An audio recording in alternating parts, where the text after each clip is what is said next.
Hello Kamars, nandito na po kami ngayon sa Cambuat Oyster Farm dito sa Buena Vista, Bohol.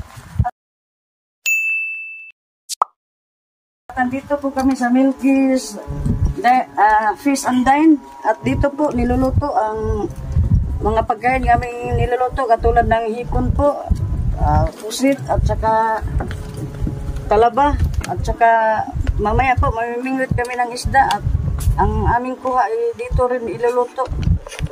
At talagang napakaganda naman po ang kanilang mga floating cottage dito sa Oyster Farm, dito sa Cambuat, sa Buena Vista. Ito po ang kanilang floating cottage, napakarami. At mayroon po sila service dito na mga pambok para sa mga kumakain dito. Kay Ate Milanes TV, Vitis Wabi Vlog, kay my boy, at kay Nora T Vlog.